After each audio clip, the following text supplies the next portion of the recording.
Welcome back, everybody. It's your host, the most here, Starborn Feline, picking up with the next episode of Reverse 1999. So we are continuing with chapter, I believe this is chapter 9? Yeah, chapter 9. So I did manage to find out how many parts are in this chapter. So there are 20 parts.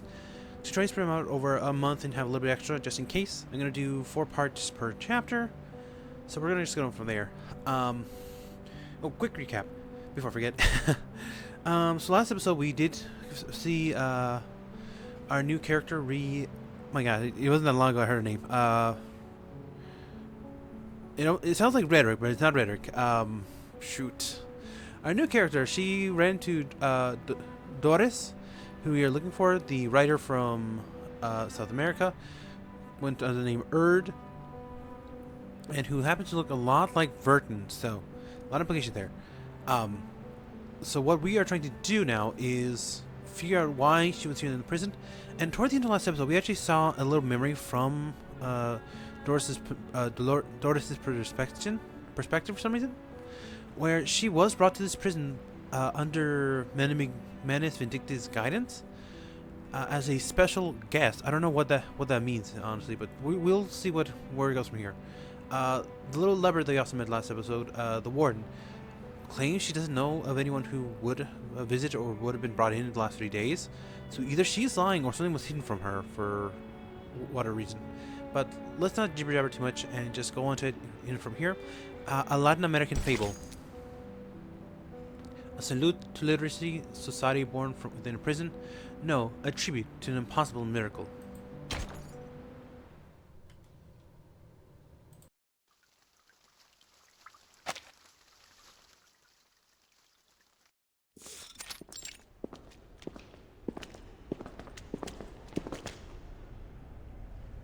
I didn't expect any of this from what we saw outside.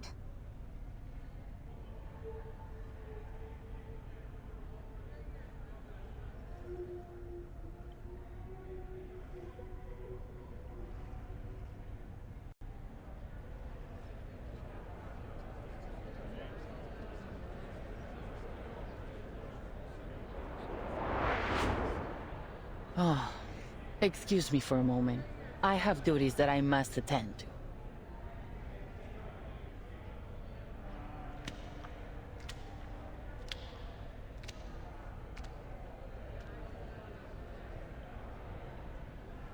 They don't seem intimidated by her at all. Yeah. They just look like a bunch of artists having a chat in the garden. And the jailer seems to be like a grumpy neighbor coming over to ask them to keep it down.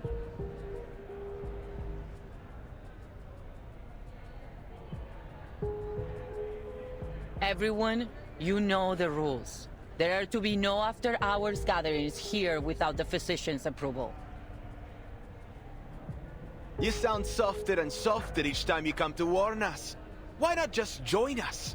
Isn't it better than circling around the Panopticon all day? And look around you. We're in the Hall of New Encounters. What better place to host a salon? You're missing out in Comala if you don't even get a taste of our literature. Exactly. Even those oil-dripping musicians drop by from time to time. Not that they're the kind to care about the beauty of words. Oil-dripping musicians? Timekeeper, could they mean...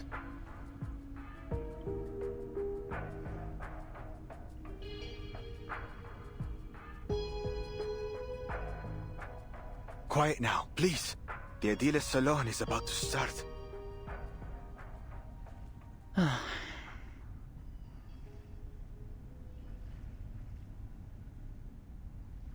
These people seem friendly enough. Why don't we see what this is about?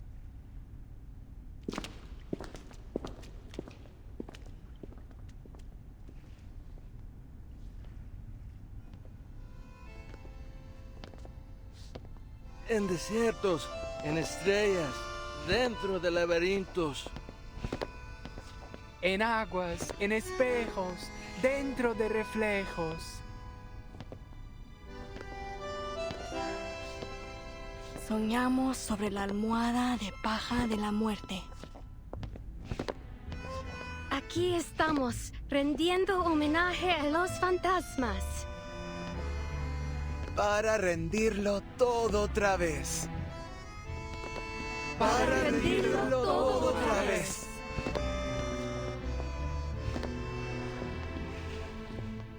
My dear friends, we face a difficult truth. The movement of visceral realism still stumbles in the dark. Our poems, our language, our minds are tangled by a stifling vine. A mundane, stale vision shared among all bourgeoisie. We follow this vision blindly, clinging to the comfort brought by logic and conventional wisdom, and by it, we nip every branch of new art in the bud. Poems are perhaps too fragile an outgrowth to develop one's life upon. But here, we may light them like candles at our funerals. Let poetry become the bridge between us and the world.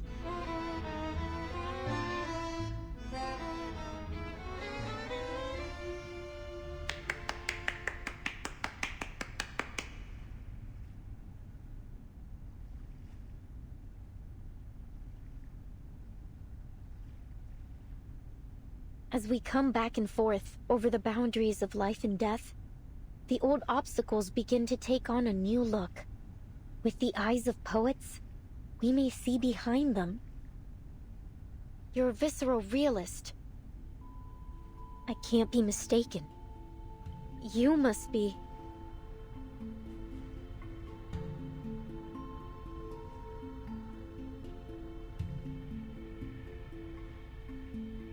A lonely cowboy, finally home. What a wonder.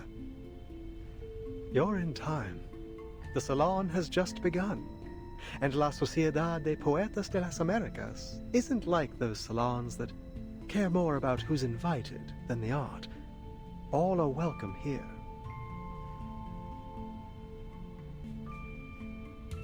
A literary salon in a prison?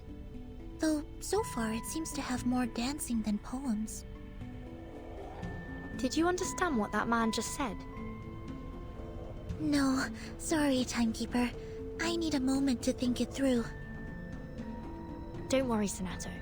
I would guess we're not the only ones who are confused here. Miss Jailer, is this that peculiarity about Kamala you mentioned earlier?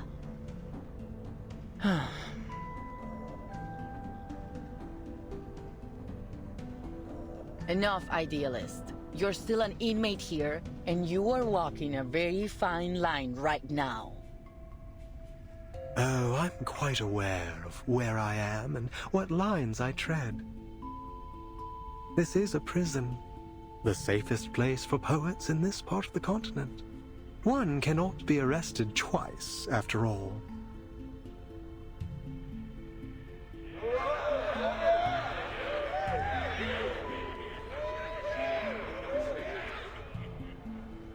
But please, don't trouble yourself with our little farce. What harm could a few poets possibly do?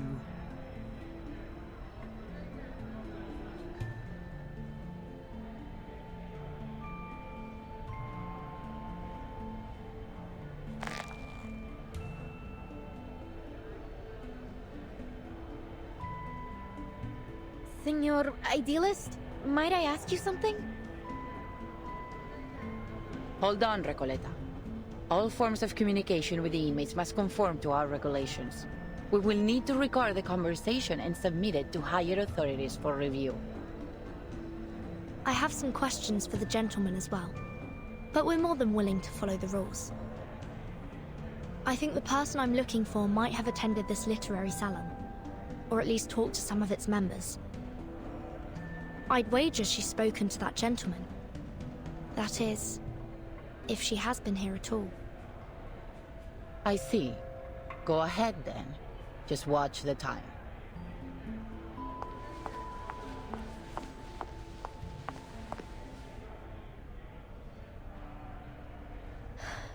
Are you Aleph?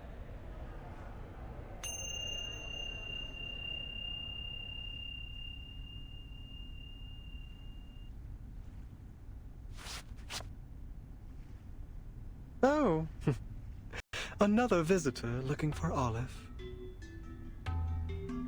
So you know him?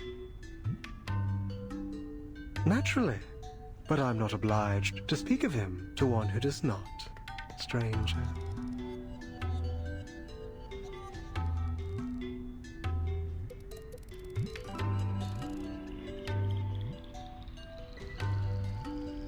And you, young lady in the hat, are you here for Olive as well? What a lively day this is. No, I'm looking for a blind woman. Her name is Doris. Ah, yes, I remember. Her writing was impeccable, like an exquisite crocodile skin handbag in a shop window. Elegant, yet condescending. Do you know where she is now? I'm not able to keep track of every inmate here, miss. Perhaps you should ask those who have seen everything from above. Through the glass, where the scrutinizing eyes of power look down on us. Eyes?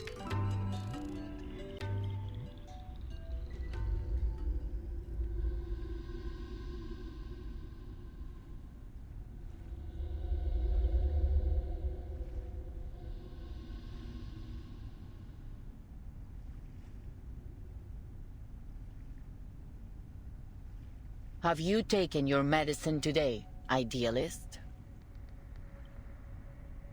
I'm feeling marvelous. Today I require no help from them. I've warned you. It's unwise to act against the physician's orders. Act against him? No one may act against him here. The physician must have misunderstood us. I suspect he doesn't understand half of what we say. I'd like to know how he got his medical degree. Not by cracking open skulls, I should hope.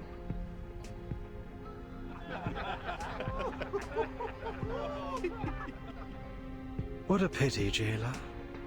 You know, I've always believed you had the soul of a poet, just like us. We've already spoken enough rebellious thoughts outside of Komala. How else do you think we ended up in your nut house? We've been here far too long. Long after the junta was removed from office. After our home became a deserted wasteland in the aftermath of the Latin American boom. What are you getting at? That power is boring, meaningless. Nothing holds on to power forever. And the one true connection we have to life is poetry. See, jailer? Even an outsider understands our ideas better than you. It's time to open your eyes to reality. La Sociedad is the only way for us to feel truly alive in here, beneath the gaze of those prying, ever-vigilant eyes.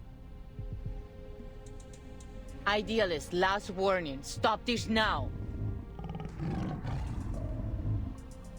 Fine, fine. All right, compañeros. Sadly, the salon must come to an end, as our jailer insists.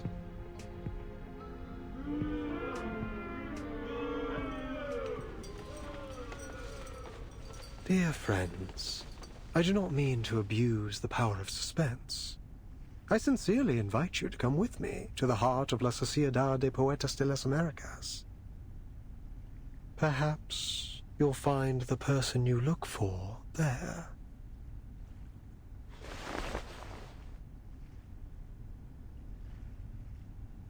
We'd love to. Only if that's okay with you, Miss Jailer. I suppose that's all right. You're already here. We can call it part of your tour, but please, ladies, take none of their ramblings seriously. Thank you, jailer. Please, follow me.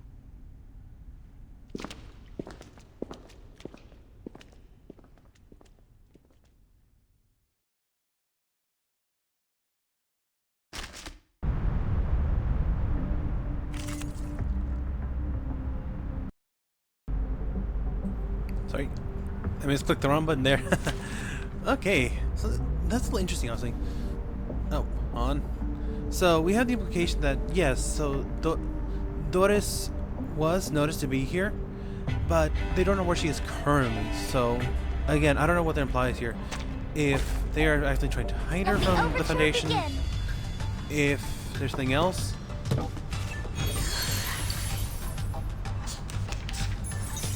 Oh, it's this puzzle.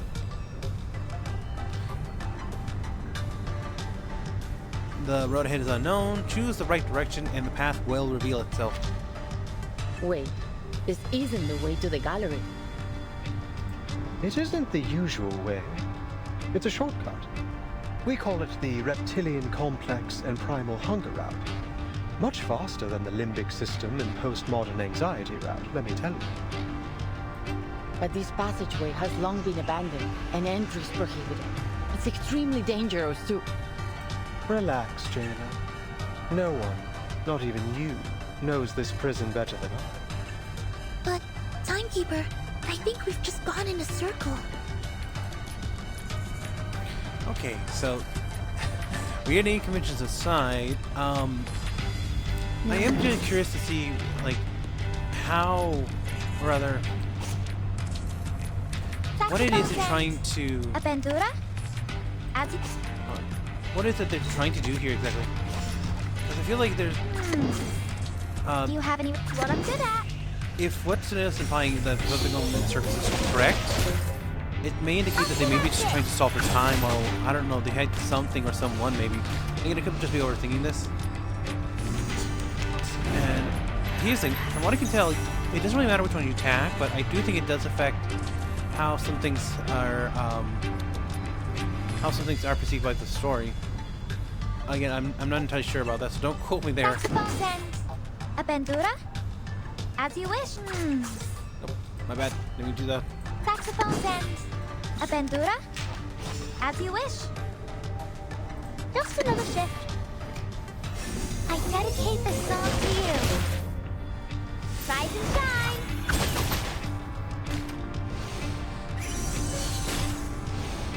Oh, there you go. No, never mind. I think it's just like each way has its own. It is literally just a game of guess the right one. What I'm good at. But it could be wrong. Let's just see. Now for the crescendo with fortissimo tutti. Yeah, so this actually means less efficient to cut up fights now, because there are some little cut ups in between where.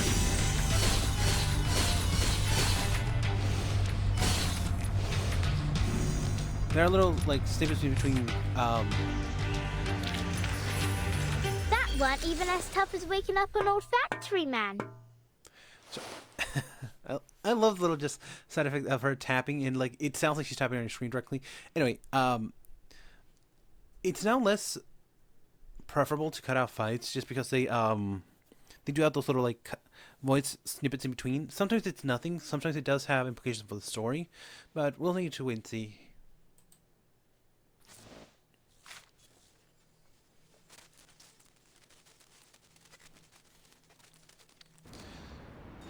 Okay, but yeah, so we now have the idealist thrown in, and as eccentric as he is, I do believe he does have. Let's take a step back.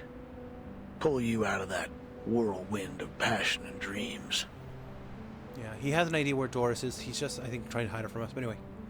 If you want to make the best call, you need to zero in on what really matters. So what's your take on that big speech? The Latin American boom. A sudden explosion that shook Latin American literary circles about 30 years ago. It was destructive, but also gave rise to new life.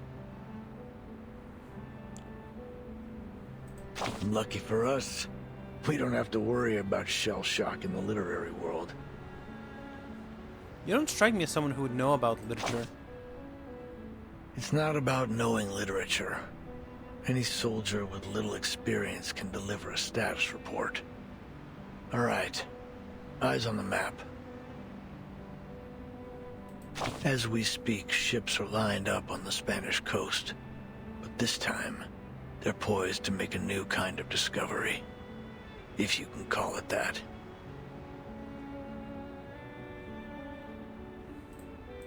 And here are our new Columbuses, heading to the docks to embark on their journey.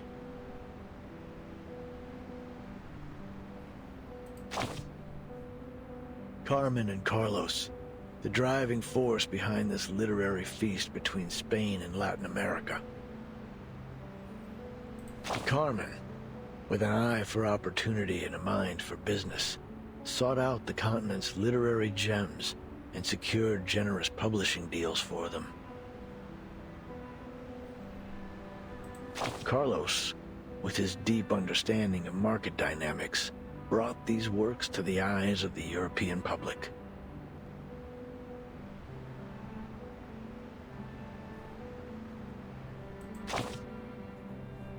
Then, a golden era began. It all kicked off with a scandal at a military academy.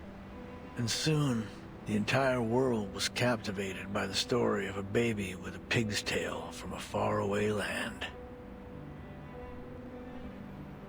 But we mustn't forget the writers themselves. Fuentes, a towering figure of the Spanish-speaking world, and Cortázar, the writer ever seeing through the eyes of a child. And of course, Mario and Gabo, key players in this literary revolution, will forever be etched in the annals of history.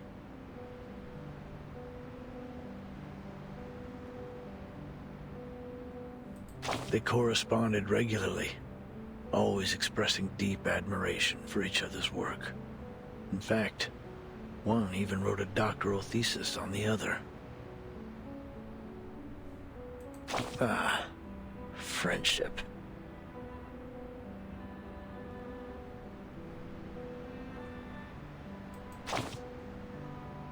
It was.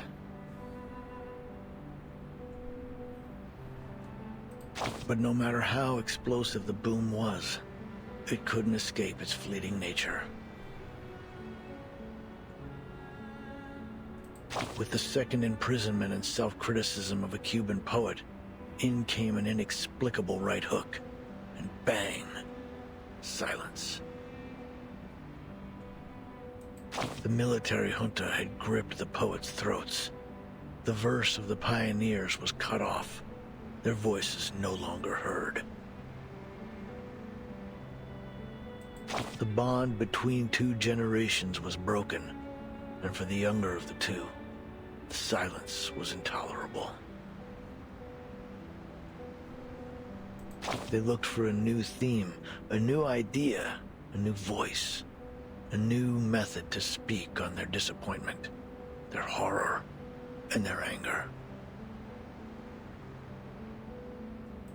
And they became the new guerrillas.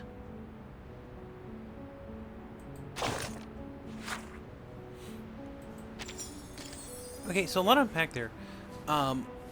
This is referring to major movement in Latin American culture, about specifically in the writing sector. So I don't know the full details, just that this affected a lot of political movements and just how it was perceived.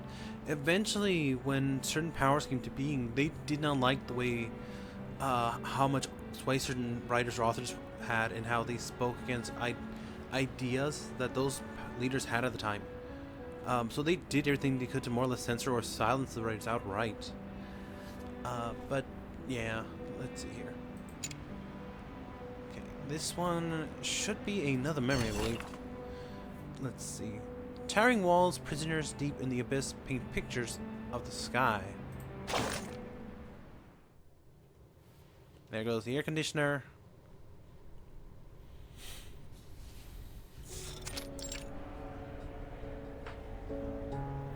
I read in the article once that you Chileans didn't like Baroque literature. Something about it being too noisy. You sure are quite a bunch. That's so. You Argentinians just love it, right? If you're any metric to go by, I'd say you're loud and obnoxious. You Just because the idealist isn't here, you think you can turn this salon into a debate hall? You started it. Enough! Stop squabbling, post your work so we can read it. If you ask me, you are simply more interested in the rhythm than its form. Spanish is a rich language, and one that inherently expresses ever-chasing and artistic, much like Baroque literature. The typical quiet man's word doused the argument like cold splash of water, sending the group into a rare moment of calm. Ha! All jokes aside, I do miss them. Ever since those mad members left La Sociedad, we've had a few breakthroughs in the stream of conscious writing. I, for one, would gladly discuss the aesthetic value of stream of consciousness composition. As this new topic surfaced, the inmates' voice began to rise once again. It was a most unusual literal salon, full of emotionally charged statements and biased opinions. But I don't mind it. In fact, my feeling was quite the opposite. The inmates gave me an incredible feeling. Not one of them saw themselves as prisoners stripped of their freedom. A group of literature enthusiasts coming together in an abandoned prison and collaborating to build an ideal nation. It felt as though the result of some kind of pact, but in reality, it was clearly a government-run prison. Everyone quiet down, I have something to announce. An unfamiliar voice cut through the clacking typewriter in Doris's mind. A woman walks out from the far end of the darkness and steps into the center of the salon, stopping before the whiteboard and podium. Mr. Idealist entrusted me with hosting the literature salon. He left a letter under the cornerstone stating that he had a personal matter to attend to. For this session, I will now announce the next research topic. Fiction's duality in reflecting reality and the self. Heavy gas turned ahead, and uproar spread through the audience. Clearly, this wasn't the topic they were expecting. She raised the letter in hand in a gesture for silence. Like-minded fellows, aspiring writers. Since the turn of the century, the names they once took the literary world have gradually faded into obscurity. Literature's been shoved aside in the world of art. People attend theaters, cinemas, and even art galleries to enjoy paintings, sculptures, but few can finish a book. What is left for us to do? When a family are torn apart from our nations are ravaged by tyranny. Let stories be our weapon. They should be the sword that cuts through the bloody truth, the beacon that lights our way forward. The audience falls into silence. You could try writing a Latin American War and Peace, and we can continue with our original salon topic. Those two aren't mutually exclusive. I spent the whole month preparing for the topic the idealist previously proposed. If you insist on changing the subject, then I'm afraid I'll have to take my leave. Miss Octavia, forgive me for interrupting, but this is the topic we agreed on. Everything you said. We just can't do that. We haven't even figured out things for ourselves yet. Octavia, it is an interesting topic, it is. But perhaps we can talk about it another time. Besides, don't forget the reason you're in here in the first place, for preaching the novel is a weapon. Yeah, if it weren't for your rich daddy, you would have been in the gallows, not standing here preaching to us. Hey! You've completely missed Octavia's point. A grave writer should be like an observant gravedigger, digging up the rotting flesh of soil remains for the grave of our time. Only this vast crucible is worth to be the host of our literature. At that time, Miss Garcia looked visibly restrained, as Miss Julia issued stern reminders to Miss Robert to attend immediately. More and more members joined the debate, and voices both for and against Miss Garcia's proposal emerged. It didn't take long for La Ciudad to split into two camps. That's when I realized I need to do something to get this derailed literacy salon back on tracks. I'm a writer, and I mostly write under the name Erd. Please allow me to introduce myself. I'm Doris from Sao Pablo. I'm a writer and write under the name Erd. Erd? That name sounds familiar. Have you written for Atu? Are you the Erd in Atu? Wow, I never imagined we'd be welcoming an honored guest today. I thoroughly enjoy your piece style of the Tin Soldier of St. Pablo. It's an important part of my visit to hear all the ideas and opinions, if you'll pardon my intrusion. Then tell me, Miss Erd, what are your thoughts on today's salon topic?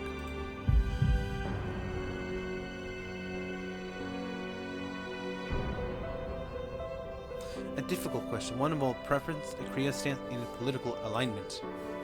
A scale that is never easily balanced, however, the answer has never been the most important part of such questions. In these restless times, literature has been overlooked, forgotten, pushed to the edges of the world, much like Ushuaia.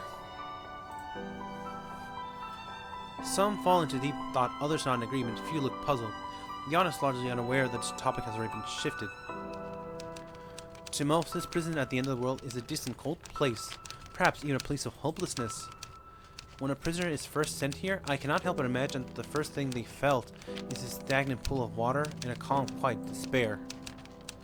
She seizes the chance to guide the literature salon back from the muddy trenches of ideology. She recalls the day of typing while looking over the river, boats and palm trees. Words are honest, they have no capacity to lie. I came here to gather material for my next book. I plan to record everything I experienced in this place, faithfully. And what kind of work are you planning to write? A non-fiction piece, I presume, about Comala prison? Its theme is fate.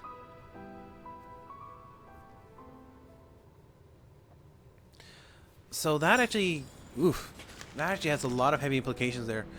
When you're talking about fate, you're talking about something that's been predetermined, that is inescapable. But other people will argue that fate as a topic is not something set in stone that can be changed, altered by your choice and decisions.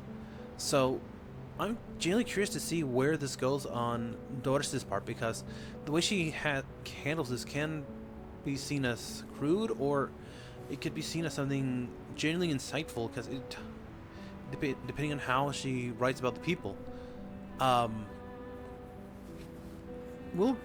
leave that I'll put a pin there for that because I'm stopping myself from going any further because I know I'll ramble on about this.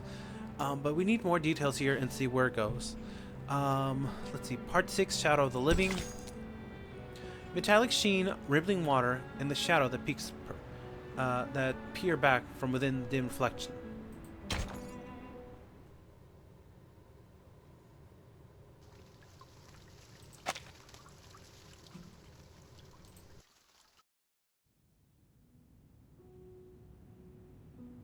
La investigadora se despierta en su cueva en la duna, que le parecía tan vacía como una tumba. Era poco antes del amanecer. Montones de cintas habían ocupado su espacio vital, apilándose una y otra vez. Cada uno de estos carretes giratorios hablaba de historias sobre esa cabaña con techo azul.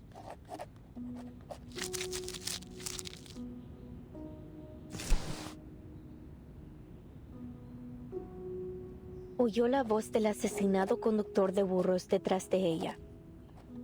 Oigo a todos ellos, las risas y las voces de generaciones pasadas, como hojas secas atrapadas en las grietas de viejas paredes, crujiendo solo cuando el viento sopla otra vez. No pondría un pie en esa casa si fuera tú. El mendigo al lado de la puerta también habló. Duermo en el porche cada noche. Cada mañana una luz tenue brilla a través de la ventana, pero nadie sale nunca por esa puerta, y nadie ha entrado nunca. Luego la voz del empleado del banco. Es la historia del alter ego. Esa casa debe haber estado llena de deudas que nadie reclamaría. La anciana enferma, luchando en su cama, susurró. La casa recuerda esos días, cuando la gente desaparecía en la oscuridad de la noche y los niños eran robados por las tormentas. La investigadora de paracausalidad había oído suficiente y volvió a dormirse. Solo quedaba el traqueteo del dado de Babilonia, resonando en su cueva vacía.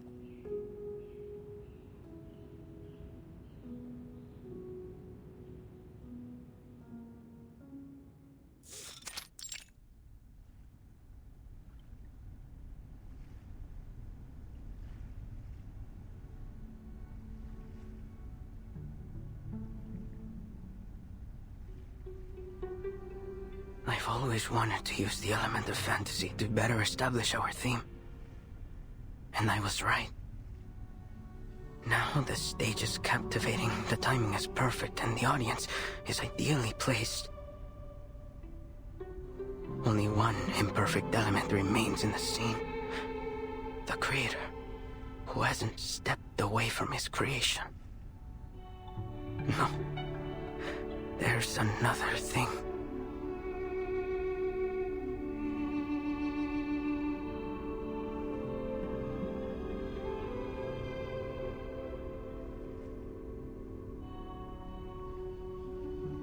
Can you even tell any difference between today's setup and yesterday's? Seriously, Roberta? That's a rude question. Well, what's the difference then? I can't see one either, but you should never judge art by how much it changes in a day. It's a creative process. We might be standing at the edge of the world, but art has no boundaries. We have to show him our support. Easy for you to say. He's been tinkering and tweaking for over 3 months. Even if the idealist himself entrusted him with this exhibition, he can still be wrong sometimes. This gallery is turning into a dump. Estoy viendo fantasmas, todos con las mismas caras, García. Demasiados. Es fácil perderse en ellos.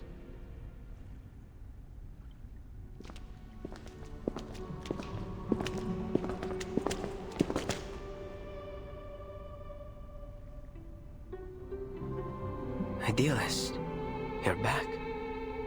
Are these new recruits for La Sociedad? You must have had a very successful day. It is good to see you, Garcia. How has your vision progressed today? First a salon, and now an art gallery. Is this really a prison?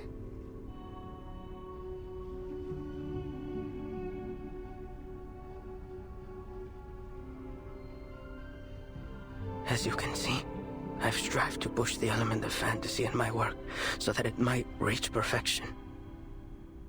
But why doesn't it look like what I imagine? It's like I'm trying to work on a shadow. Some shapeless thing that morphs and shifts by the hour. Idealist, am I losing it again? I took my medicine as instructed. It was never the pills that blinded you, my dear Garcia. You mustn't let tedious routine stifle what's truly alive. Remember, like those old poems, your exhibition must have a timeless rhythm that's never lost to the changing of minds.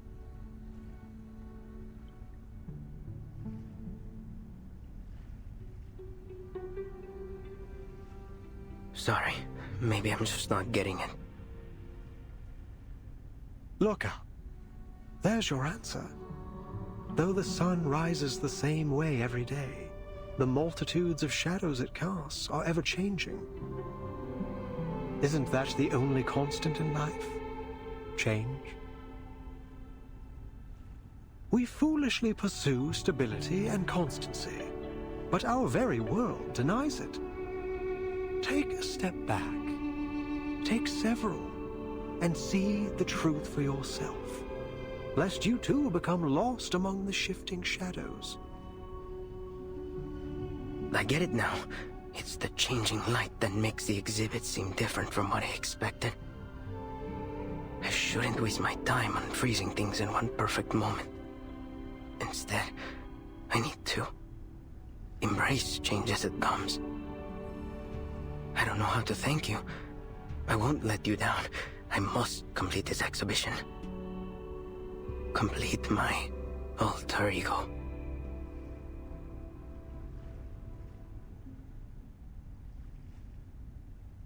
Did you say alter ego? And he called you Garcia. Is that your name? Garcia, where did you learn about this alter ego? Do you happen to write under the name...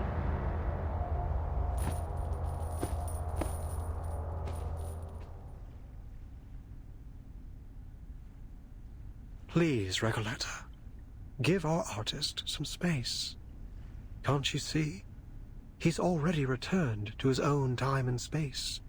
He can't hear a thing you say. He's right. Garcia is deep in his own head now. He won't hear a thing until he's done with whatever he has to do. Even if the floor were to collapse out under us, I think he will be left standing in the air without even noticing. Pardon me then.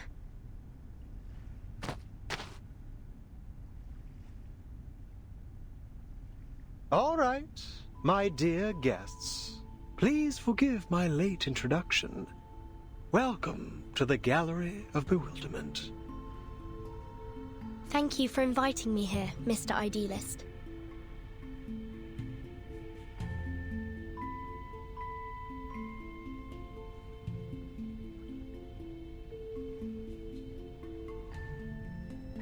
I imagine you're curious about what we do here in the heart of La Sociedad de Poetas de las Americas.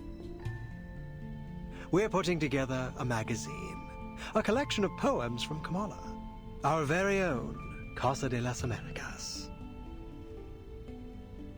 ¿Casa de las Américas?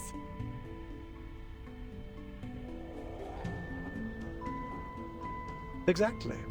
Named after its great predecessor. You're a fine mind indeed. At this very moment, all our compañeros are working on it. Garcia's exhibition, Alter Ego, is centered around the birth of this magazine.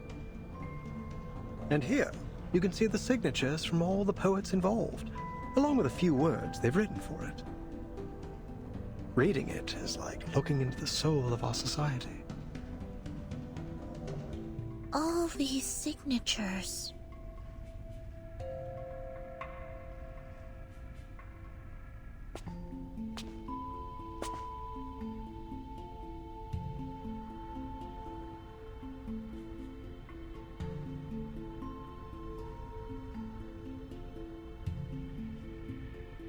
Timekeeper, here!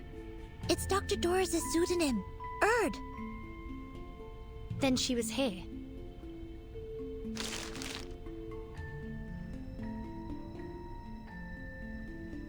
Precisely. She used to be one of us, and still is, if I may correct myself. You can ask around here. Maybe some of our members know where she went. Don't we all miss the familiar faces of old friends? I'm sure they'll do everything they can to help you find yours.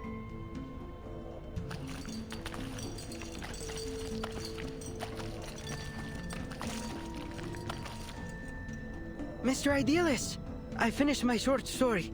It's called Weightlessness. It drifts around the subject like a ship floating in space. The readers can start anywhere in the story, or read it in any order they like. And please take a look at my piece of limits! Every word that has been forbidden is either erased or replaced with symbols. It's a one-of-a-kind jarring experience! And I finished a new paragraph. Just wrote it today.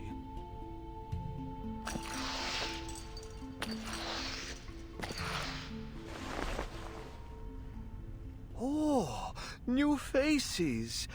Welcome.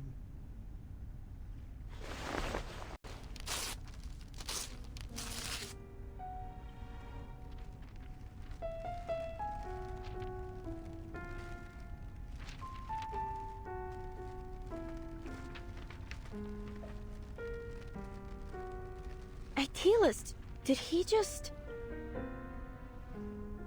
This is the writer for the prologue of our magazine.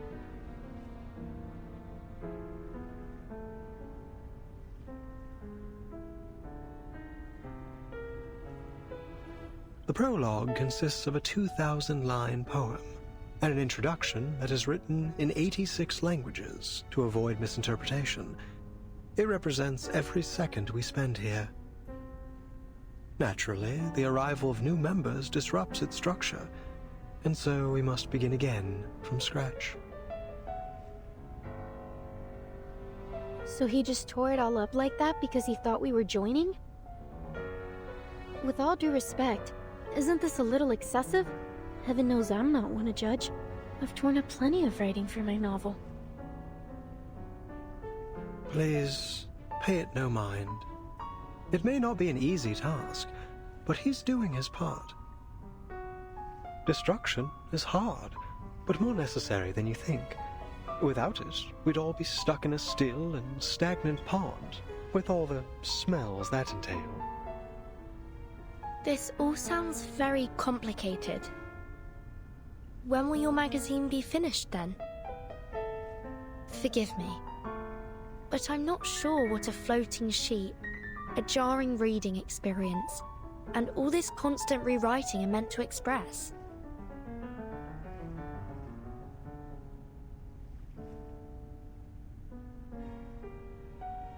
As I've said, Komala isn't like any other prison.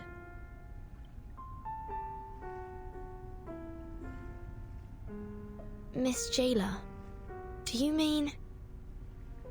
This place also serves as a research center.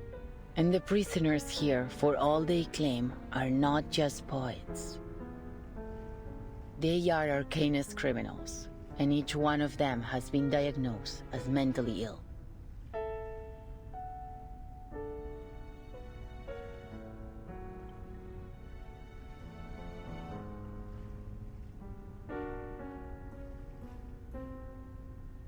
You're quite right, Jailer. But let's not forget that mental illness is merely a deviation from the norm. And who decides the norm? You, the physician, or the ones outside these walls? We've been exiled here by the standards of our time, deprived of our roles in the outside world. So please, as we agreed before, I ask you not to interfere with the affairs of La Sociedad. These people are visitors, not your new recruits. But should we not hear their thoughts first?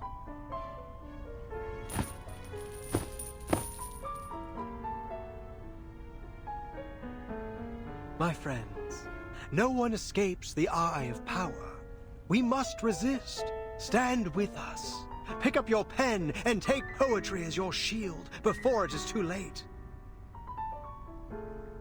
Idealist, I admire your fight, but I came here with a different goal.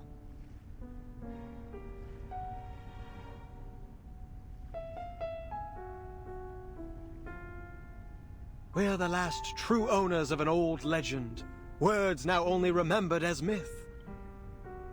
We must stay on the path of literature until I find that transcendental solution.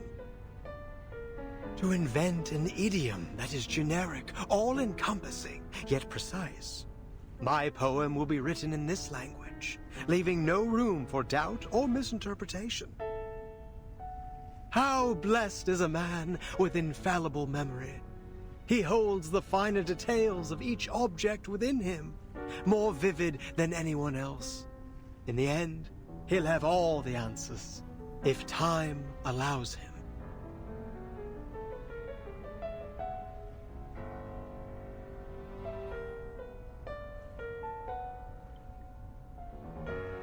Sweet tongue, sister, howls, hermaphrodite, tango. They put the whole city in the nut house. Timekeeper, look over there. Isn't that the prologue writer? There's something off about him. Please, Timekeeper, stay away from him. What's happening? Idealist, Pablo's having another episode.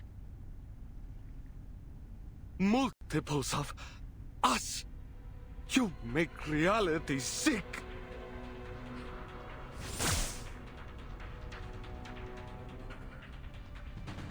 I could use your help, ladies.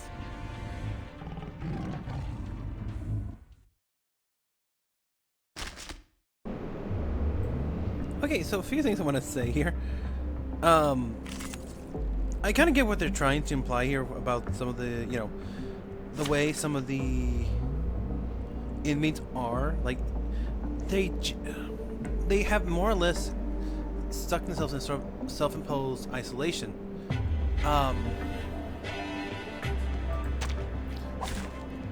That itself is not a bad thing, but like, you have to remind you that these people, while they are artists, they are creative people.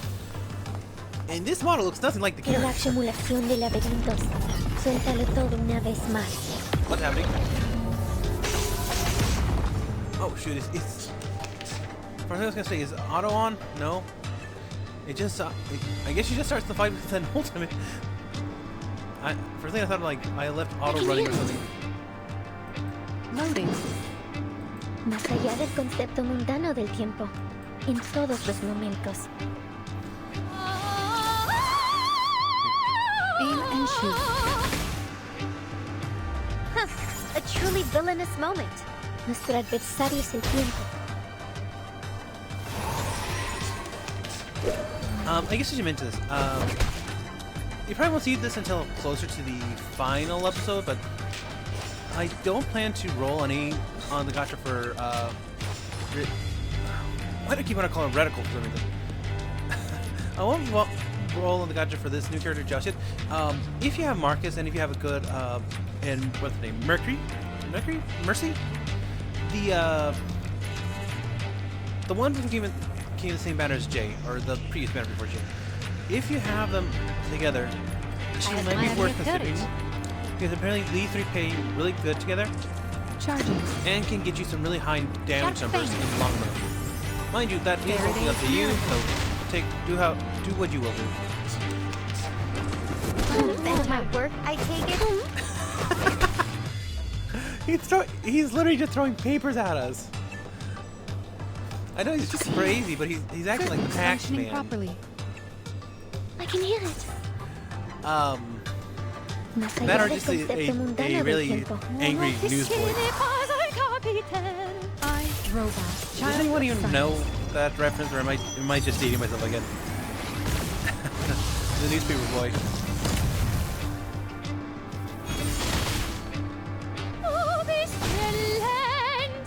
Cosmología, filosofía clásica, el fundamento del mundo. And I gotta admit, it's a nice little touch here, where they have a character speaking Spanish.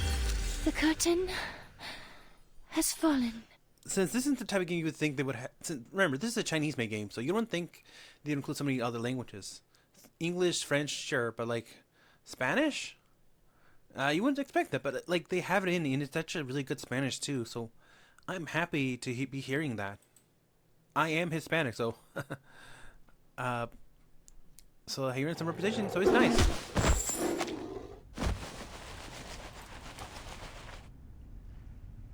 Poor soul. I'll bring him to bed.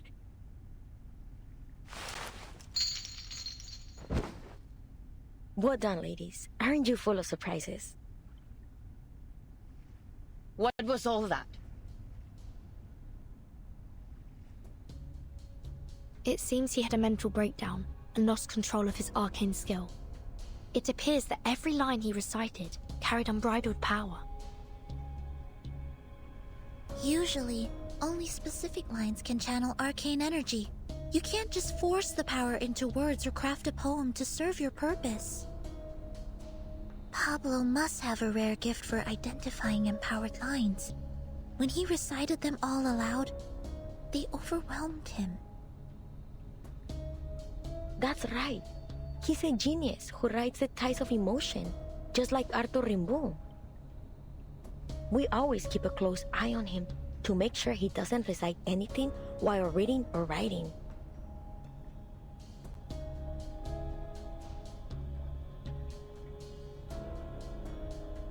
But sometimes things slip through.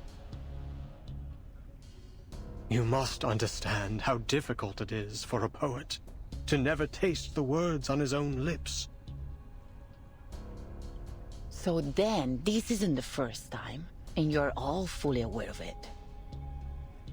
Do I understand you right? Did you just admit that you've been hiding an inmate with a dangerous condition from us?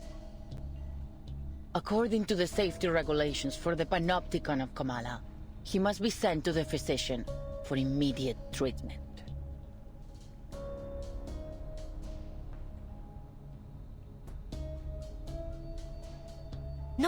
No, wait. We can explain. He's doing fine. We know how to help him. This was just an accident. We got distracted by the new members. We won't be handing him over to the physician. No true writer would allow their mind, the most sacred palace of their thoughts, to be opened up to that cold-hearted, ignorant butcher.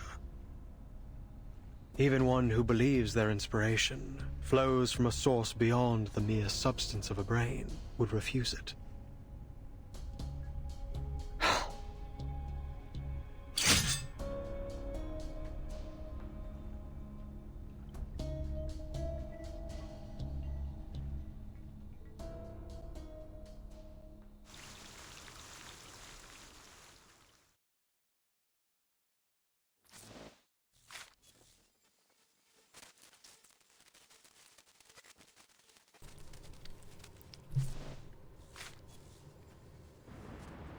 Okay, so they bring up a new individual, the physician, and so I can't help but wonder what their fear of this guy is. Mainly because they call him a butcher, like how no artist worth their salt would let themselves be opened up to that butcher. So I'm curious, like, what they mean by that. Given that this is. Well, this is supposed to be around 1991, I think. So I don't think they'd be talking about like something like lobotomy, but perhaps this is obviously if you've seen the advertisement or if you watch that, you should know, or not that you have the opening movie, you know who they're implying we're gonna see next. I won't spoil it for now, but yeah, the fact that he is the kind of person who is not scared to, I guess, examine people more in depth is the best way I can put it, without getting fried here by the overlords or the powers that be. It does imply something that we want to approach the person with caution. But we'll see more about him in a little bit, I imagine. First, we have another memory. Okay, rust fills the air. An exiled bird has found a branch to rest upon.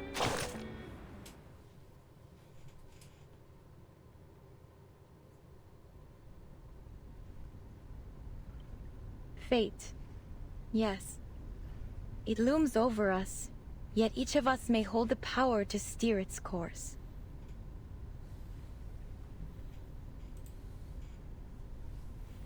Just like the nation of contradictions, its fate should also be... before I continue, I want to know something. I just realized something. Look at her eyes. They're focused, but they don't have that sort of, I guess, spark of life, if I can put it. In that case, shall we officially begin the salon?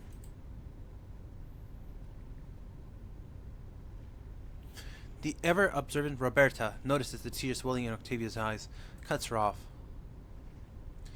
Would anyone like to share a story on this topic? Whether it is a personal experience or a written tale, let us begin. Let us bring some life to the salon. Well, if no one has anything to say, I can always retell the story of my fateful journey across the Mexican border. A chair screeches as one man stands, all eyes on his face shadowed by his heavy brow and sharp cheekbones. An unexpected twist. No one noticed him quietly sitting on the edge of the crowd until now. I spent half my life as a bank clerk. One day, sitting behind the glass windows, sitting on the endless stack of checks, papers and flyers, it hit me. I was serving a life sentence. So I quit, went home, and decided to write something. My wife threw a fit at first, but when I wouldn't budge, a cold war broke out between us. And then finally, she issued an ultimatum, then she issued a unilateral eviction notice. I got drunk, punched a bastard officer who was beating a beggar on the street, and everything after that is a blur. When I came to, I was right here, a place that feels more like home than any other place I've ever did. The idealist gave me some water and suggested I ride to Aleph. So I did. I wrote a letter, asked the question. 2 weeks later, I got a reply. Just one line. I'm still trying to figure out what it means. In the short span of life, there exists an infinite extending staircase. In either lies nothing, and its end lies neither. Sorry, and at its end lies nothing but a silent body of water. Wow, I don't know why those tripping up so much. Julio, I had no idea you had such a story. Why haven't you mentioned it before? I didn't know you've written to Aleph too. Octavia, maybe you did choose the right topic. Young, passionate writers like you should carry the dreams of changing society. Don't end up like me. Wait until this age to finally pick up the pen. The host is finally engrossed in the story. Has all forgotten all about the topic. Great. I suppose it's my turn then, so here's my tale across the Mexican border. For heaven's sake, spare us. We've heard at least 7 or 8 versions of that story already. Not to mention the 5 short stories in your collection. 5 stories, Roberta. 5! And only difference between them is the narrative perspective. Repetitive narratives is indeed an important topic in literary criticism. The remainder of the salon is spent in noisy chatter as the storyteller quickly spirals out of control. Only Dr. Doris quietly repeats the name herself. Aleph.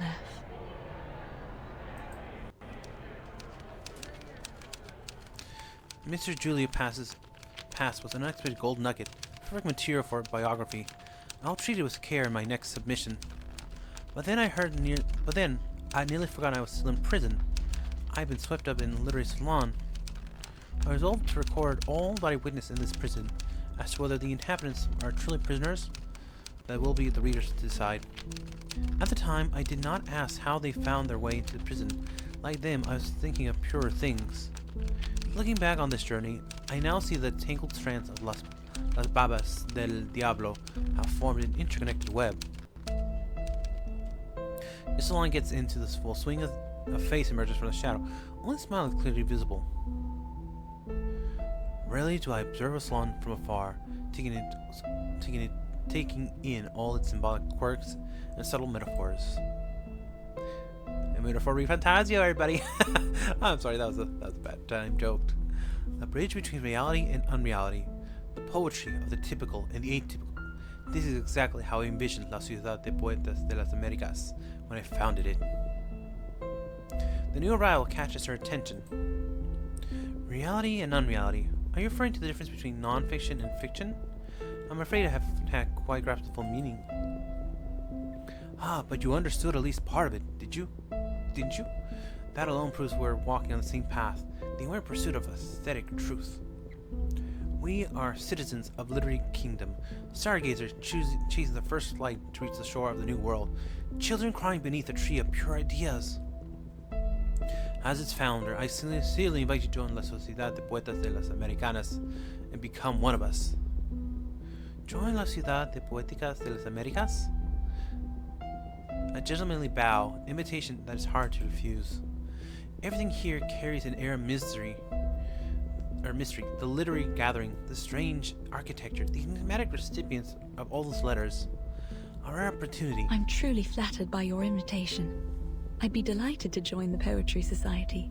But might I trouble you with one question, Mr. Idealist? You call yourself the founder, so I assume you are the idealist, yes? Ask away. Can you tell me about Aleph?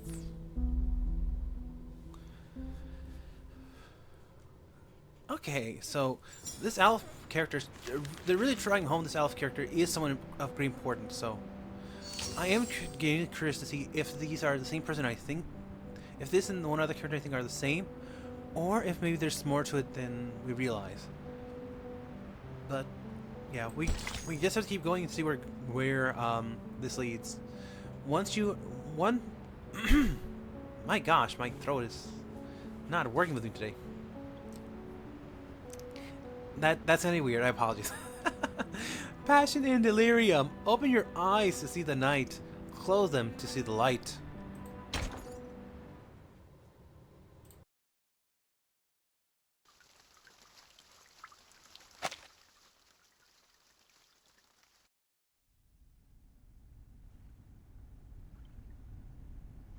This is a serious violation of the rules. I'll have to report this to the physician, and all of your treatments will need to be reassessed.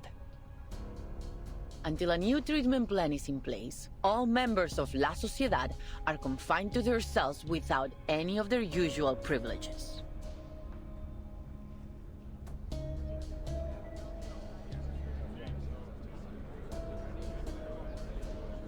This is not what we agreed to.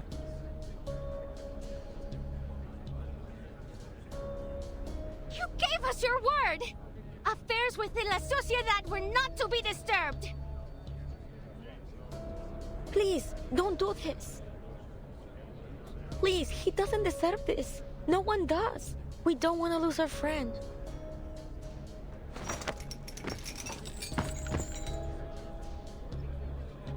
Please, Senora. I swear it won't happen again. I'll take the medicine on time as instructed. I promise I won't hurt anyone. I'm sorry, Mr. Pablo, but rules are rules. Before you take this poor man from his friends, may I ask you something? Do you know where these inmates go after they see the physician?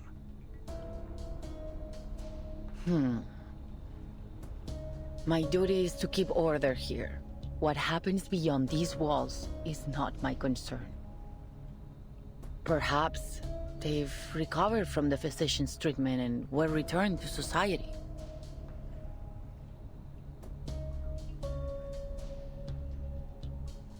Within these walls, the only truth we know is this. No one returns from the clinic of the physician of Kamala. Are you certain this treatment they received is really a cure? Pablo is harmless.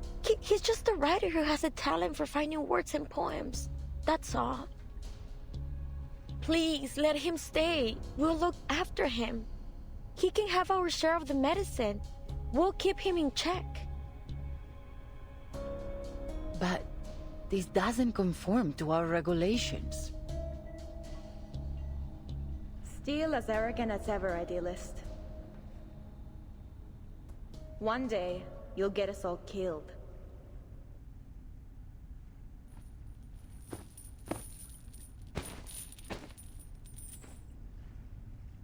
Oh, it's you. I'm glad to see you here.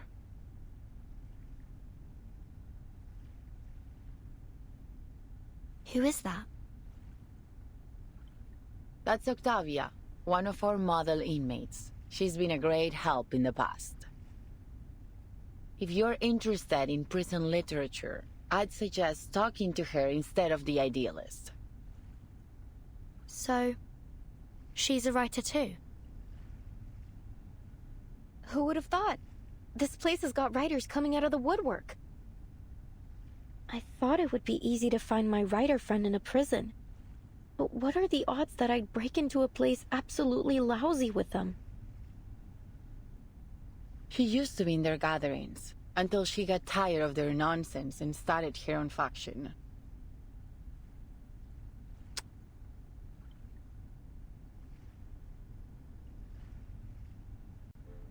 What are you doing here, Octavia? Haven't you heard? The era of chieftains, ghosts, and plantation stories is over. Visceral realism is the future. And has this brilliant visceral realism helped you finish any of these poems? What a waste of time. I'm not interested in your movement or arguing with you. I just walked by and happened to witness another episode of your brutal arrogance. And I'm not about to just stand aside and watch you repeat your mistakes. I'm taking Pablo to the physician. Care to lend a hand, Miss Jailer? We agreed to mind our own business. Are you breaking our agreement? No one will be allowed to erase a word from our poems.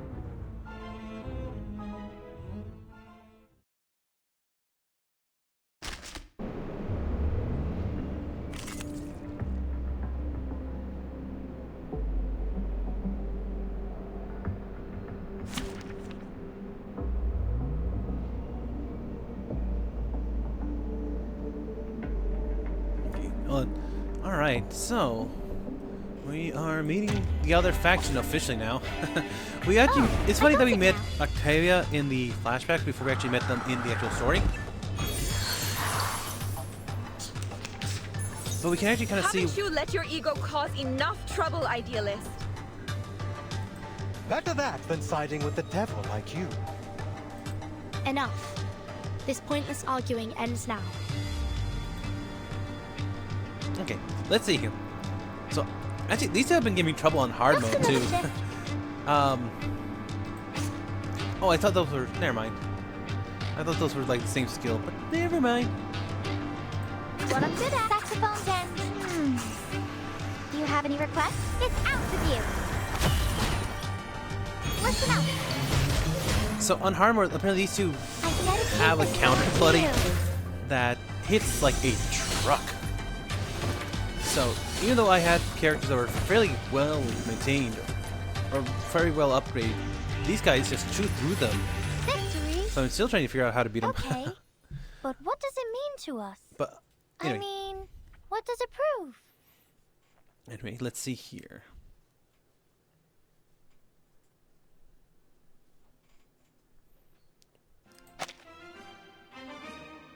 Stand down, both of you.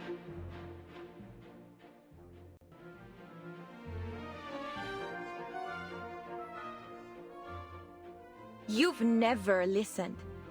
I pity your followers. To be led by such a reckless megalomaniac. Do you even think about the consequences of your actions?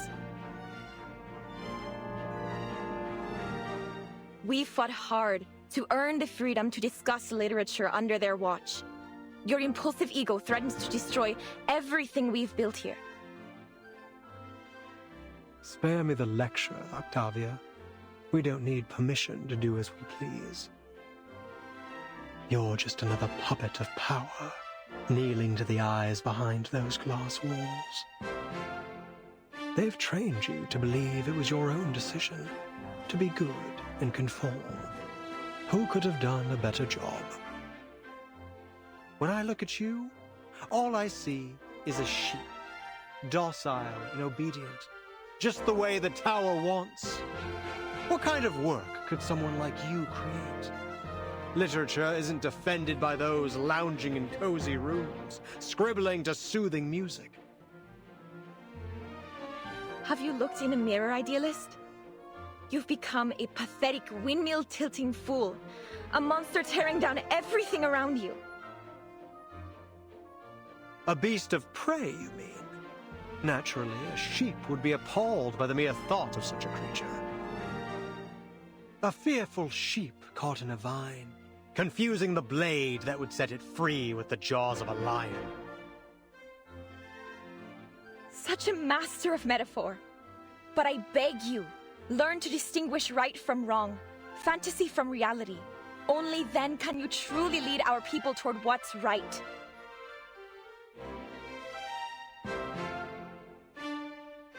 Distinguish right from wrong. Don't make me laugh. Is that the limit of your vision? You...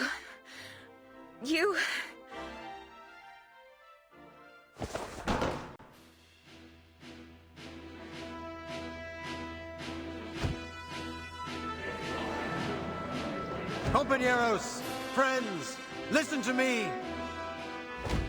There is no truer home to literature than a prison.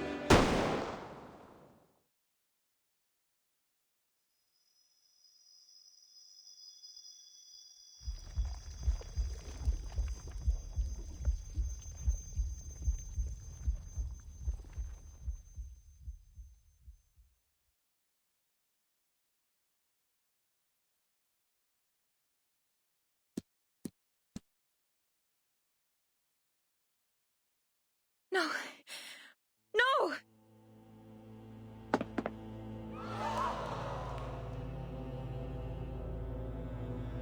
Who did this? Hands behind your head and drop to your knees. All of you, now! This is your last warning.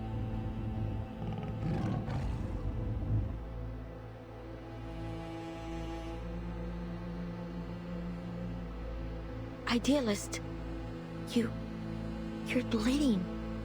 It's in your chest.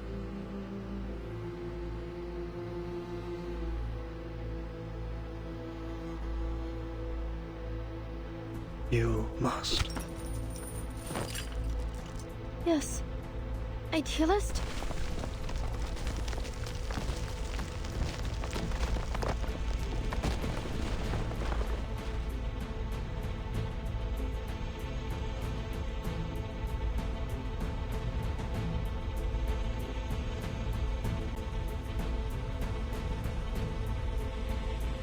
What's going on?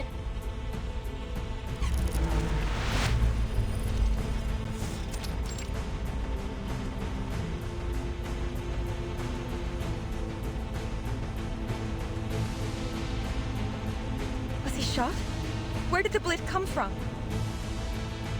Miss Jailer and you ladies over there, come give me a hand. We need to get into the physician.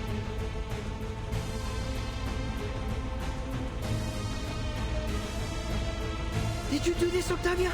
You couldn't face the burning truth of his words, so you pierced his very heart instead, just as it was blazing with the fire of justice.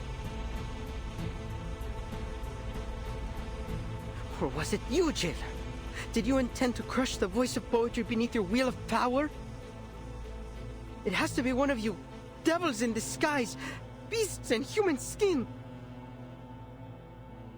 Can't you see? I had nothing to do with this. I'm as innocent as any of you. I've been trying to keep order here, to protect everyone. And now you blame me? Don't listen to her! The Idealist made it very clear! She's trying to get us punished for her own gain! You're a murderer, Octavia!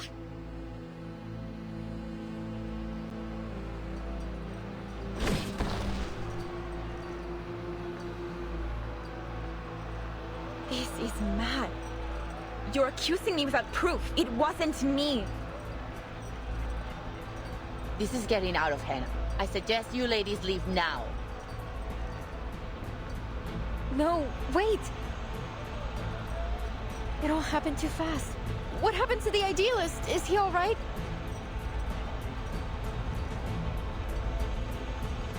I didn't even get a chance to ask about Aleph.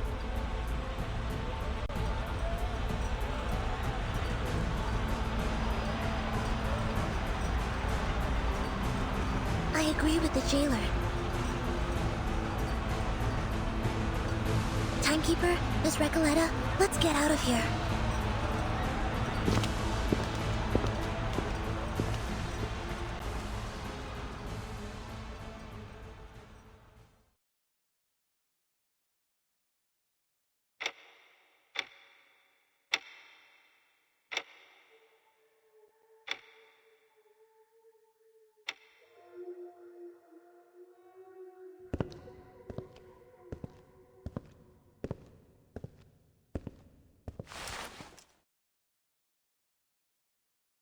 His vitals are gone. At last, some peace and quiet. Well, for a liar and a thief like him, there's hardly a better end than this.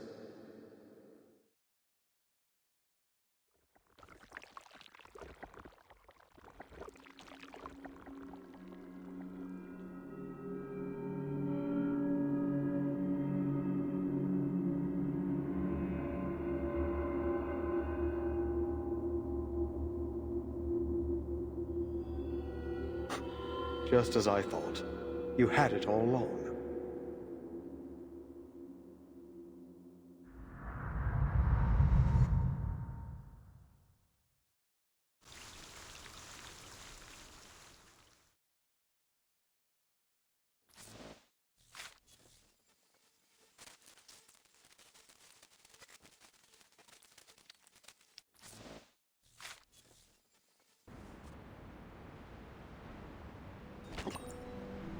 Okay, so if you notice a bit of a cut there, basically what ended up happening was my computer decided it wanted to throw a tantrum, and it not only crashed OBS, it crashed the game. Fun. Thankfully, OBS had a backup, so I was able to salvage every... I have my video backed up just in case, so I was able to salvage that footage, so we don't have to re-record everything. But yeah, unfortunately this took a bit longer and I had to restart my computer a couple times to try and get everything working up again. I don't know why. I think at the time of me recording this, I'm still using my old PC, which it does have a bunch of bugs in it, unfortunately. It's just, I think, oof. What do you think? Oh my gosh, this thing is almost like 11 years old at this point, I just realized. This is my first attempt at building a PC ever, or this current PC I'm playing with, my first attempt to build a PC ever, back in 2014, I think it was. Oof. Yeah, I guess it is more than time for an upgrade. I'm still waiting for that new one to arrive. I'm probably gonna end up calling tomorrow. Speaking of which, I wasn't able to get through as much as I would have liked today, so I'll probably be picking this up tomorrow as well. Finish recording everything tomorrow, and then we'll go from there. But anyway, let's see. Enter the darkness. Fate is like a mirror. Its strongest reflections are already shaped by time.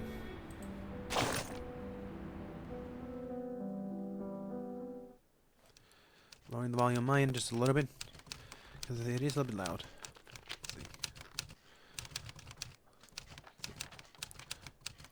Up to this point, I've participated firsthand in several sessions of La Sociedad de Poetas de las Americas. Those literary experiments treated language as an advanced game, weaving reality and fiction into a visible web, ensnaring everyone present in a maze of words. Never before have I been so intimate with literacy or thought about it so deeply. I was amazed by how words could so vividly express both playfulness and values. Until the ordinary afternoon, when a poet named Eduardo was receiving his new piece with refined rhythm, and Miss Octavia was discussing the state of San Paulo with me. No one noticed anything unusual about Mr. Julio's condition.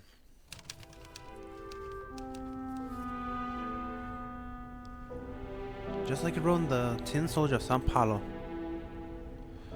the greatest of Latin America lies in its richness, and the richness comes with misfortune, not by insatiable greed. One man's poverty is another man's feast. Suffering nourishes joy. Those are like riverbanks, clearly divided. This paradox, is precisely the kind of question should we not be posing through literature? The thud of bones against the hard surf interrupted her. Julio was banging his head against the wall. Not enough.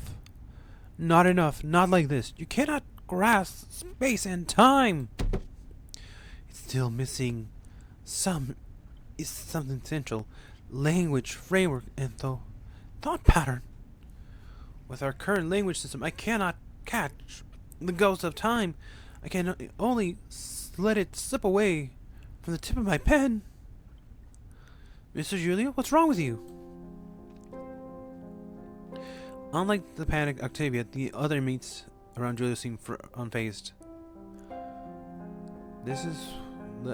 That wall is unescapable, Julio. I told you already, I can lend you some of my bandages from last week if you need them. For a permanent silent object, any form of narration is futile. In the end, you are just wrestling with your own shadow. What are you all standing around for? Can't you see Julio is hurting himself? Octavia is clearly flustered. Doris knows she must first eliminate any outside interference that might obstruct her ability to help. Mix Octavia, please calm down. Tell me, what do you see? It's Mr. Julio. He's hurt. Bleeding. He tried to break through the mirror of language with his head, but it was actually a wall. By now, Doris has learned how to filter out surreal embellishments typical of La Sociedad members in order to correctly assess the situation. Mirror or wall, it doesn't matter. Please take a closer look and describe what you see, clearly and without embellishments. What is Mr. Julio's condition? His muscles are spasming uncontrollably as if jolted by cold electrical currents. His face is tight and twisted, like he's struggling against silent force. His fingers are curling into unnatural shapes.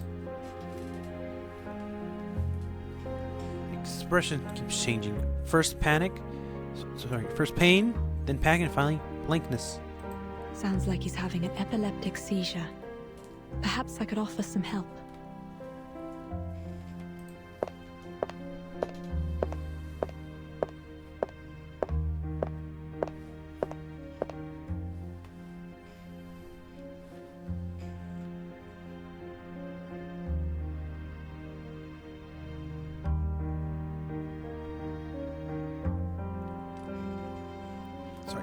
Guided by the sound of Julie's whisper, Doris approaches. His head is bloodied. Please, Miss Octavia, help me, so I can help him. Could you lay him down flat on his side? We have to stop him from hurting himself. I can use my arcane skills. Flashing lights could worsen an epileptic seizure. Does your arcane skill emit intense light? If so, I must ask you to refrain from using it.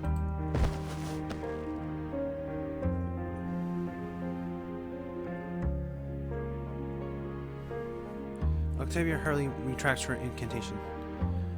She presses down on Julia's shoulder and lowers him onto the cold, hard floor. The doctor kneels quietly and gently turns the man to his side, preventing him from injuring himself any further.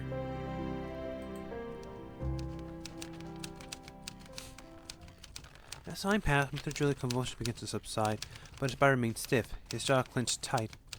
I took a disposable bite pad from my first aid kit, carefully placed it in his mouth to keep him from biting himself. Eventually, the situation came under control and Mr. Julio's breathing stabilized. And everyone went straight back to the gun. It was only a minor inconvenience. Thank you for your help, Miss Erd. The doctor responded with a silent smile. You seem experienced. Was it a major part of your responsibilities in Sao Paulo? Yes. Saving others is my profession. Writing is my hobby. In my home, I am the first and foremost a doctor. Miss Erd, you have my utmost admiration as a doctor, as a writer, even more as a person beyond social categorization. You, a doctor who actually lives in the fables, pointed the barrel at yourself before wielding your words as a weapon. Compared to you, I have achieved nothing of substance. All I do is wave ideals around, as if that is enough. Miss Octavia, I am simply a writer who follows her curiosity. I'm afraid I am not qualified to provide you with corrective advice, nor am I as great as you say. You're well prepared for your vision and ambition, for modesty is such an essential part of writing, and you've just demonstrated a skillful use of introspection. Thank you for your kind words.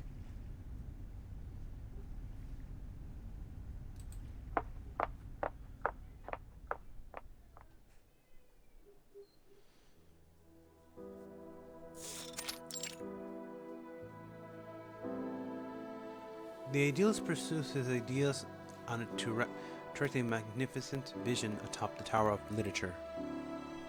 But for those outside the tower, what good is that magnificence? Here I am, locked away in a prison, my words going no further than the walls. I even only have my life because of my wretched father. It was foolish to think that ideas alone could ease people's pain. Maybe we're no different from the heretics who were burned at the stake in the Middle Ages. Or perhaps only professionals like Miss Erd, doctors with real experience, can truly save a person. Wait, but this prison does have a doctor. A doctor meant to handle every kind of issue, whose specialty is precisely in the mental field. But he's not just a doctor, he oversees the prison. I once asked the idealist why this person is in charge here wasn't a regular jailer or police chief, but a physician. And as expected, he brushed me off without some grandiose idealistic rhetoric. But why has the idealist always seemed so opposed to the physician? Why? Why can't patients like Mr. Julio, who are clearly suffering, be sent to see him? Puzzles on top of puzzles. Questions after questions. My head. Her sigh echoes in the circular building. It's soon answered by a chorus of other sighs. I can't do this anymore.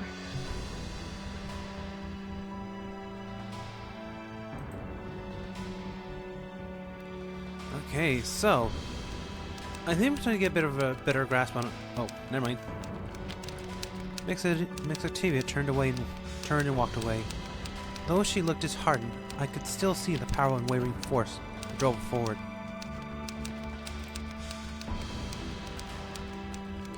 What would that force be for me? Looking back, I too began to reflect upon myself, to contemplate fate, the grand, irreversible force.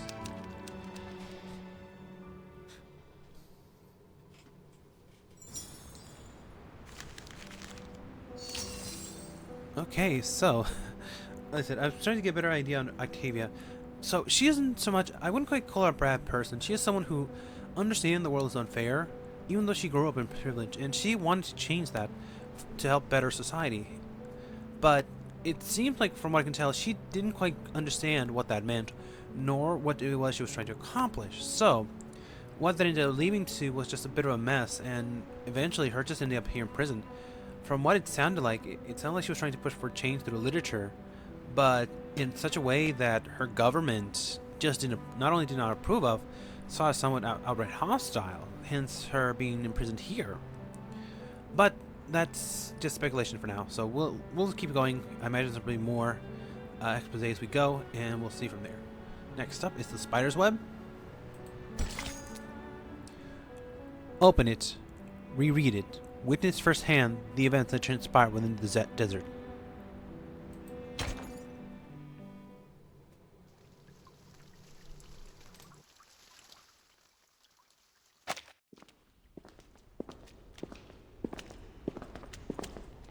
Ladies, I must apologize for what happened back there. We were caught off guard. There has never been a commotion of that scale before. I must report this to the physician. Don't worry, Miss Jailer. We made it out in one piece. Thank you for your understanding. Ordinarily, I would arrange to escort you to a safer location, but I'm afraid at this hour you'll have missed the last train. And the roads are icy at night.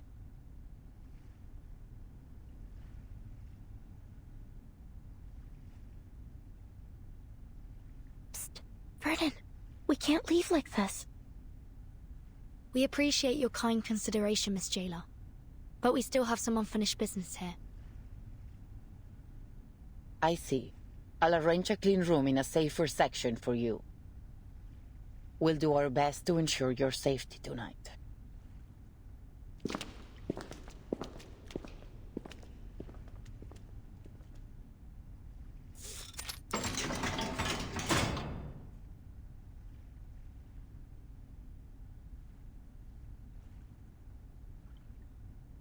They actually found us a spare room. Bleak, quiet, and somber. It's a cell like all the others. Don't worry. This isn't the first time we've ended up on the wrong side of the bars. At least this time we're just here for the night, not a full sentence.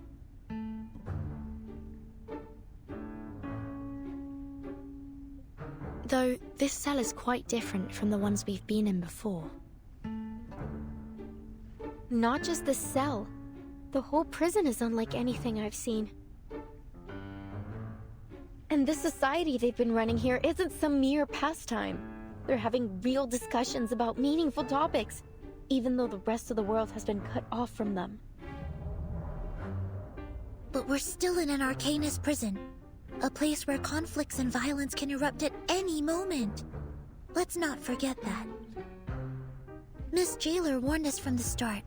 These prisoners are mentally unstable and potentially dangerous. Miss Recoleta, with all due respect, we can't afford to see this place through rose-colored glasses. We'd be overlooking the risks, as we did earlier. And with all due respect, Soneto, we didn't overlook any danger. At least I didn't. A writer must be observant if she is to accurately reflect the world in her writing. But you... We came here with different goals, and still, none of them have been accomplished. I suggest we focus on our respective missions, instead of fighting with one another. Apologies, Timekeeper. Miss Recoleta, I take back everything I said. Don't apologize, Soneto. I'm at fault too. Sometimes I forget that words can be as sharp as swords. You were only thinking about our safety. I shouldn't have been so rude. I actually really admire how you fought back there. If you'd allow me, I'd like to write a poem for you, once my novel's finished. That That's terribly kind of you. But honestly, I think we've had enough poetry today to last a lifetime. Let me know if you change your mind. By the way, did either of you see what happened to the idealist?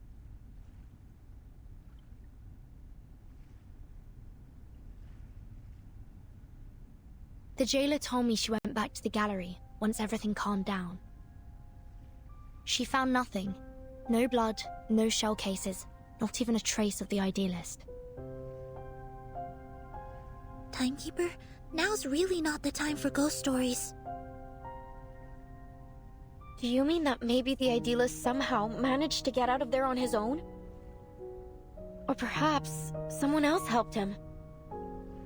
Well, according to the idealist and our jailer, any inmates who are unwell will be taken to the physician. It's possible someone brought him there, while everyone else was shouting and running about. You're right. It could be that he's with the physician right now. I'm relieved. That was a sudden plot twist, but a visionary of his magnitude doesn't deserve to die in silence like that. To be fair, the gunshot was quite loud, as was the ensuing commotion. Nonetheless, he couldn't have just died like that. I mean, the writers would riot if a writer were to kill off a character so abruptly. But you believe he's still alive too, am I right?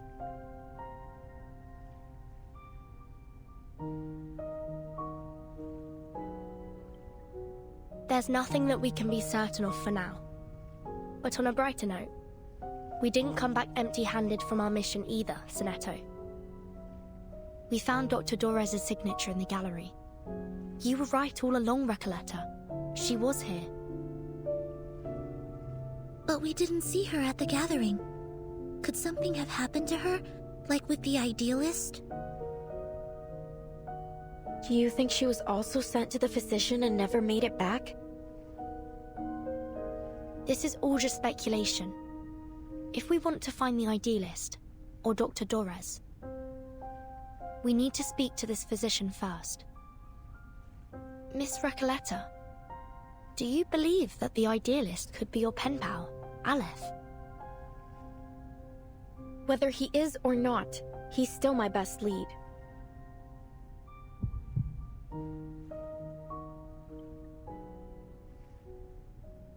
Amigas, I've had this strange feeling in my gut since we got here. Something is slowing us down. Now, to figure out what it is...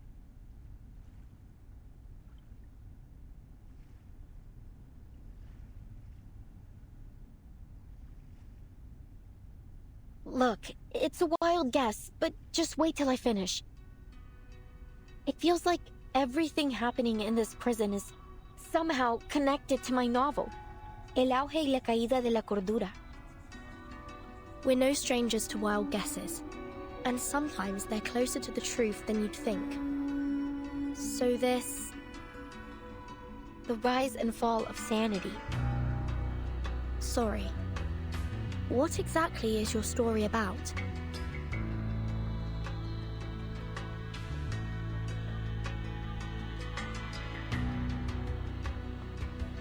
Huh. Nunca pensé que te interesaría. It starts... Sorry, it's been a while since I told it from the beginning. A few years ago, I worked as a forest ranger. It happened in a desert town called Amalfitani, in Sonora, back in 1975.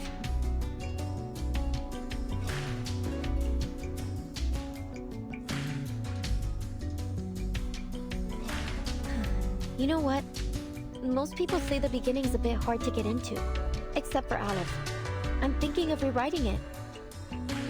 But if you like the sound of it so far, maybe I could read you the latest part I just finished?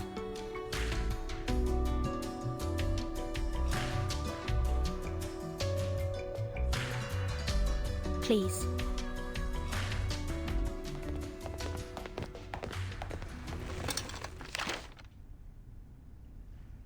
Todo empezó con los datos de frecuencia de las cintas. El patrón general parecía haber cambiado. Al principio, la investigadora de paracausalidad lo atribuyó a un error estadístico. Un fallo, tal vez. Oh, sorry. But after a few days and long nights of meticulous calculations, that explanation only became less and less plausible. The odds of success and failure kept shifting, and the chance of repeating the previous result kept growing. It was as if someone had tampered with the rules and tweaked it to their liking. She took her findings to Amalfitano, the town of nothing, as they called it then.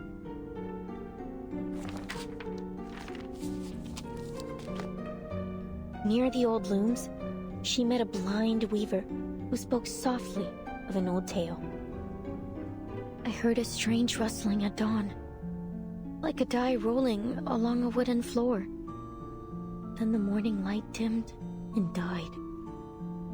That was the last time I saw the sun. My own hands were the threads I worked with.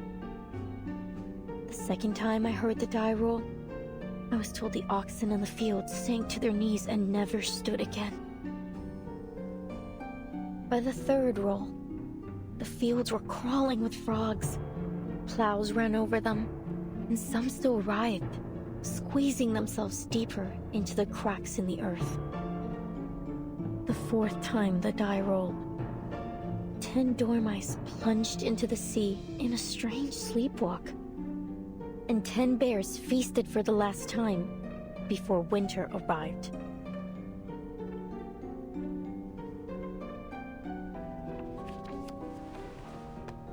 The final roll of the die was cast in a cage during a duel. Before a crowd of eager eyes, the winner left with 10 pounds of gold, and the loser left with 10 flies, which fell on him to feast.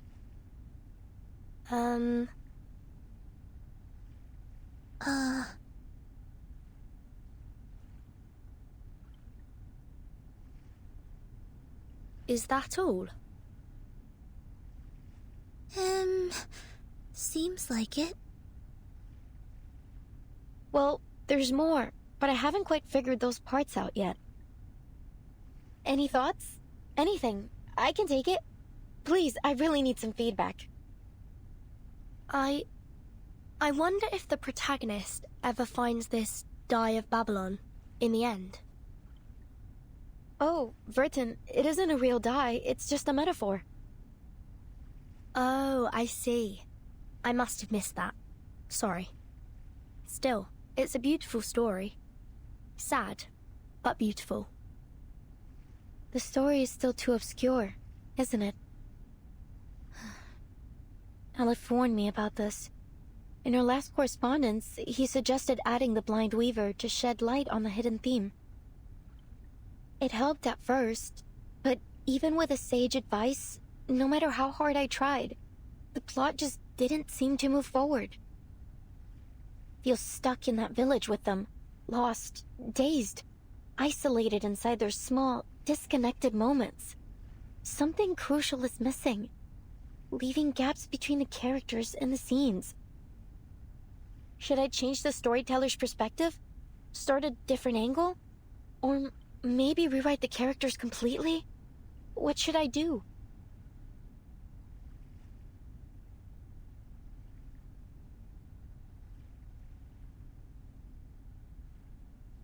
Apologies, but you said your story somehow connects to what's happening here in the Panopticon. What makes you think that? It's a strange feeling. Like, everything here belongs to a dream I once had. Only, I can't remember it. Do you mean that you have a sense of déjà vu? It's nothing to worry about. Our psychiatrist friend Kakania told me those moments are often the result of a dysfunctional connection between two parts of the brain. Like a little glitch in our heads. No, it's nothing like déjà vu.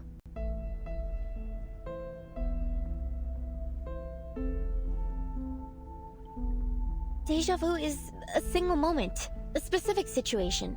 But here it's everything. La sociedad, the rules, the idealist, even the incidents in the gallery. Each one unfolds in a similar pattern, like the grooves on a record, telling a story I feel I've listened to before. Amalfitano and Comala. They're two sides of that same record, playing out the same tune. Whatever happens in my story seems to be happening here too.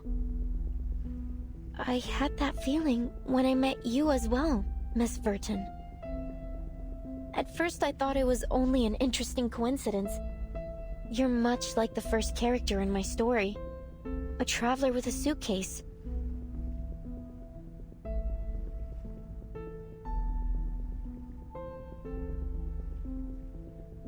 But then I realized, the doctor, your Doris, she's like the blind weaver who lost her sight to the dye despite having always been faithful to it. And the jailer, she's the bank clerk who assisted the corporation in taking over the town in order to escape her past. And the idealist, he's the murdered donkey driver and the dye of Babylon. No. Mis queridos amigos ficticios. ¿Qué rayos les está pasando? Wait. Are you saying that everyone we've met here matches a character from your story? Like some kind of archetype? That sounds unbelievable. But then again, maybe you're onto something. You see the world through a different lens that none of us share. Not just the characters. The events here are mirroring my story too. Aleph, he's the only one who truly understood my story. If things are playing out just like my novel, then maybe Aleph is in fact still here. Are you suggesting that someone is controlling the Panopticon in order to make it follow the same plot as your story? That they've set the rules, started the poetry group, planned the attack on the Idealist, and tried to prevent us from finding Dr. Dores? If that's true, Miss Recoleta, it's very likely that the one acting against us is in fact Aleph himself.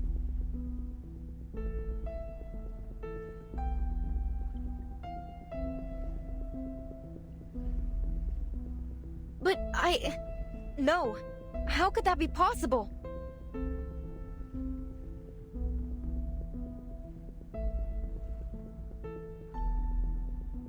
Why? Why would he do this? I don't see any reason why he'd be connected. He's an intelligent, cultured, and profound person, not a common killer. No, none of this adds up. Remember, Dr. Doris was brought to Ushuaia by the Xeno rebels. And we know they're connected to Manus Vindicte. If this Aleph really is hiding Doris from us, he may be working with them.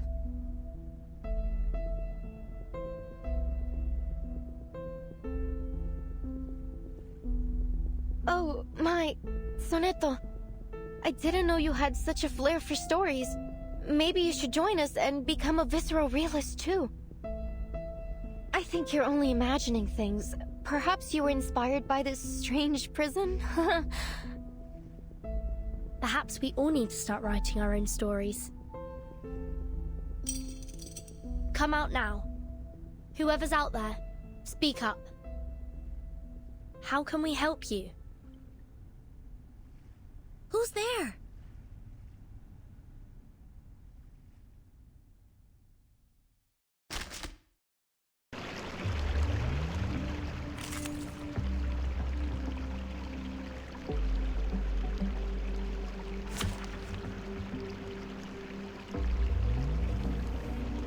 Okay. Oh, hello. Let's see here. So, it does look like both, they're blanked out, but we do recognize these silhouettes here. Do you not?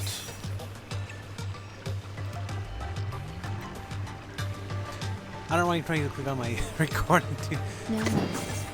Just another shift. There you go. Do you have any requests? Get out of here!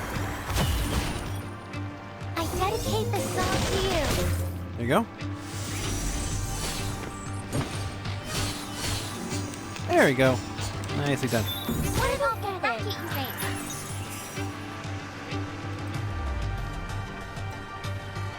Again, I'm trying to... I don't know why I keep trying to click on the screen as if that's going to do anything. Just another shift. Or rather than the recording for OBS. Listen to the melodies of wind and waves. There we go. So this team works out fairly well if you have multiple enemies or one big boss. Mind you, if you're... Depending on how much damage you do or how resistant the enemies are, it may not work out. Just depends. Okay, so I will have to stitch this part and my first and part 2 together, and then we'll go from there. Until then, everybody, thanks so much for watching. I hope you've all been enjoying this content. This story seems rather interesting so far. The fact that we're starting to see that this may have been this is some kind of story, quote unquote, written by someone with a predetermined ending. It is interesting to me.